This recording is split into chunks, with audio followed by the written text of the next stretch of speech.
Hey everyone, today's video is going to be about a leather cover modification that I have done recently and I've just really been loving, and it is a vertical elastic closure. Normally, and all of the covers that I have ever owned have always had a horizontal elastic closure. That just seems to be the norm.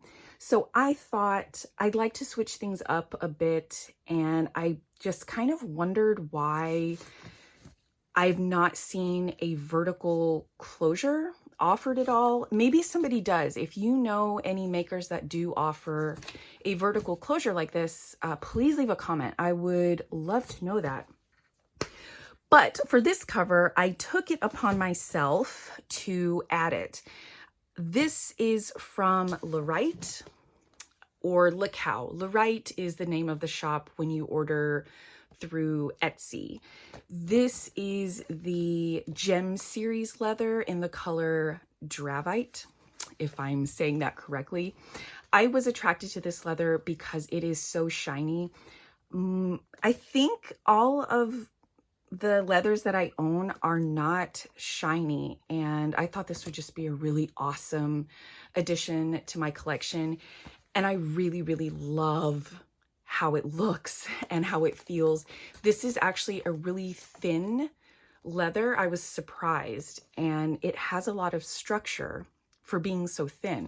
I just plan to use this as a journal. It is standard traveler's notebook size, but this is actually a folio, so there are no strings, and it just has simple folio slip pockets in the same Gem Series leather.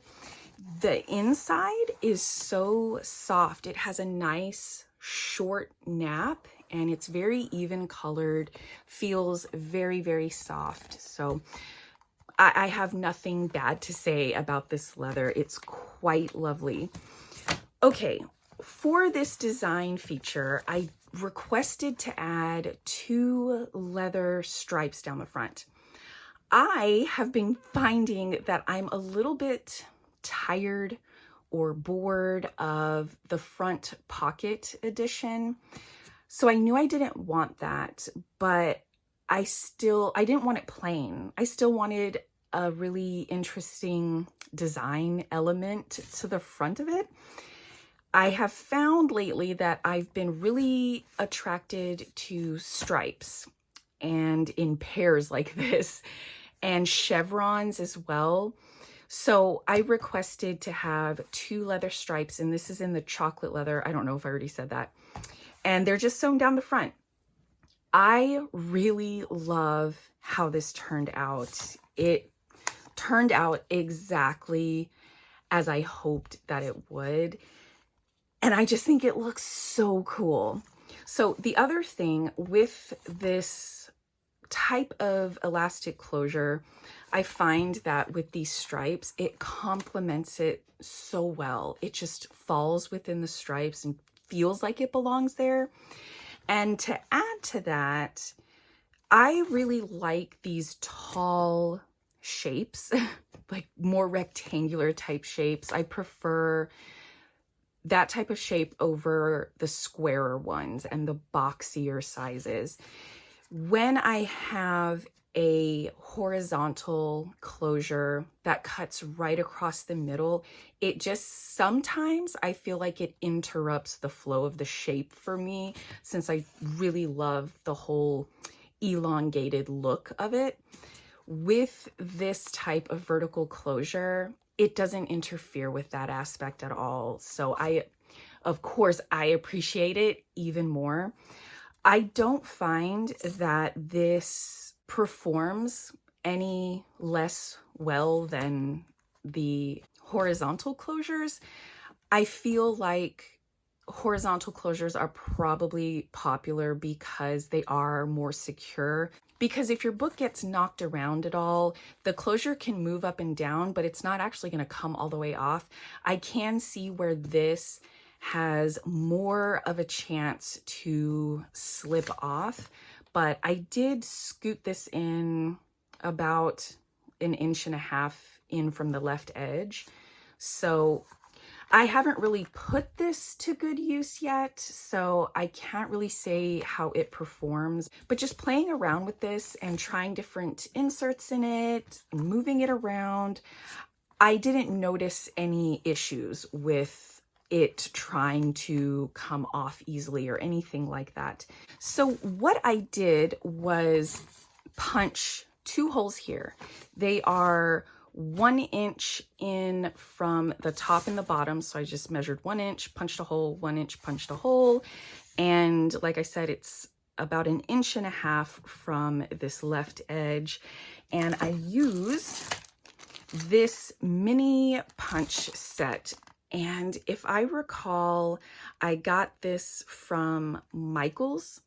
I will try to link these below or find something similar on Amazon and link that.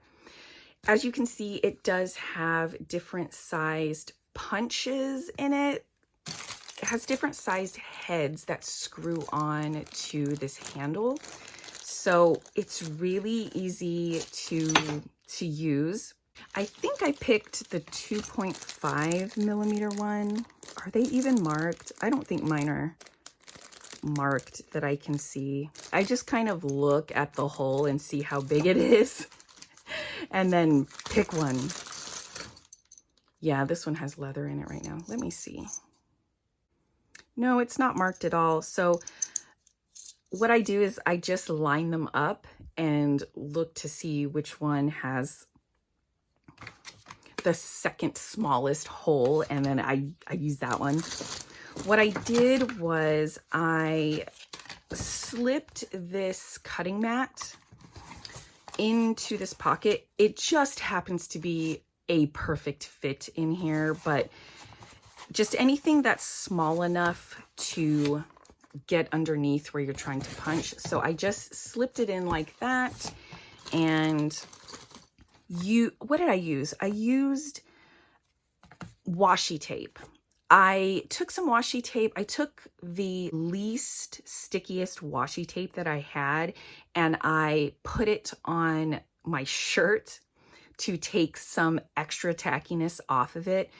And I laid it from top to bottom, and then I laid 2 pieces, one here and one here, to find the point where I needed to punch the hole. And I just placed this at the intersection of those 2 tapes and whacked it with a mallet, and that was it. So I did it on both, and then I strung an elastic through, and let's pull it tighter. Okay. And then I knotted it right there. So you can use a barb instead of doing a knot. It would help it lay smoother.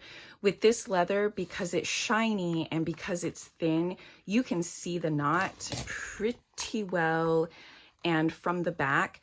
Right now, the knot really doesn't bother me, and I'm planning to use this as a journal. So that means I will switch out the types of inserts that I use in here, and depending on the thickness of the inserts, I may need more or less slack. So I'm keeping the knot in there just so that I have the option to take it out and adjust the length of this. I'm really glad that I chose to finally go ahead and do it.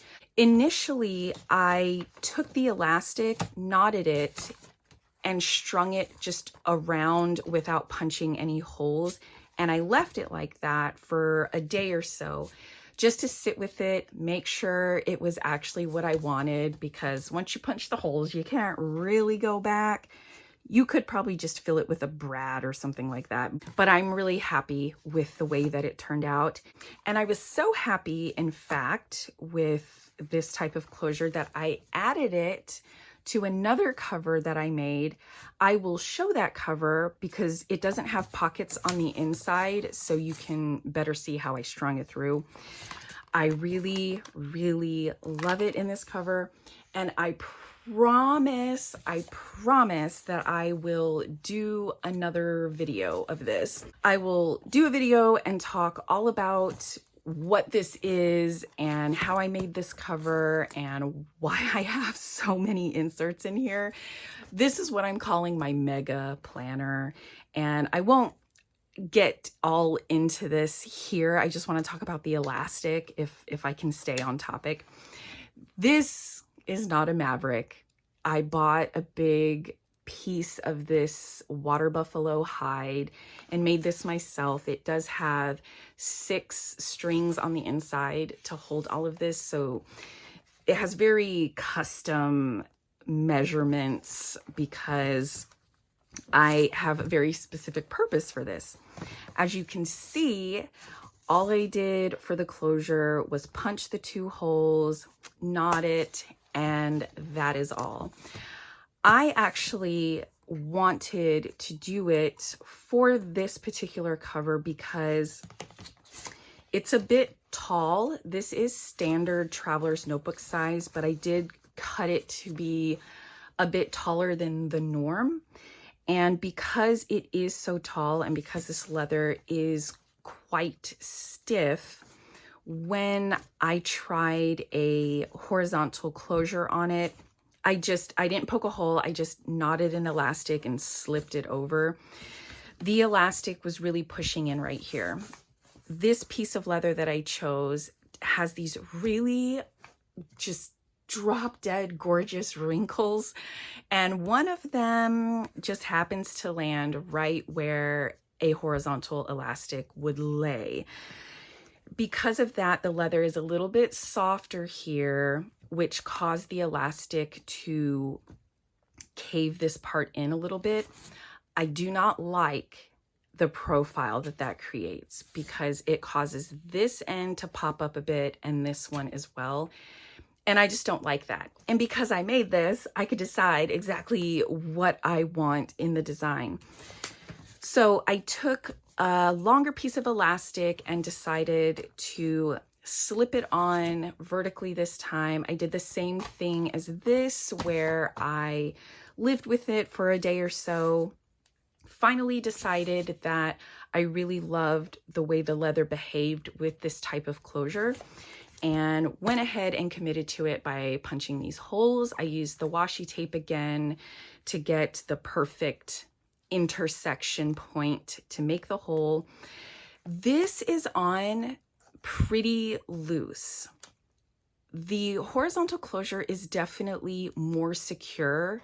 When I make this vertical one really tight, if I tighten up this knot and take some slack out of this, it can cause the leather to cave in even more, but the biggest thing that I found was that it causes it to bow like this. And once I added slack to the elastic, it really alleviated that a lot.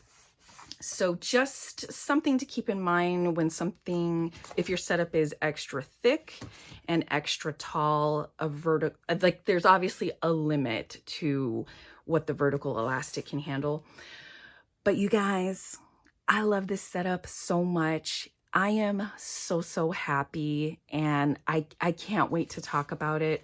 So I think in like a week or so, I'm gonna do a video all about this, and it'll probably be a 2-part video where I talk about this leather cover, and then the second part will be all about the inserts in here, because I ended up making a whole bunch of stuff in here, like almost everything.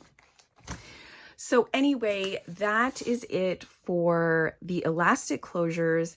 I am so happy I tried this. I know there are some other makers, like Galen Leather has like the thicker elastic that runs vertically, but I wonder if you guys know of any makers that use just a typical elastic string like this that can do it vertically as well. All right, that really is it. Thank you guys so much for watching, and I'll see you soon. Bye.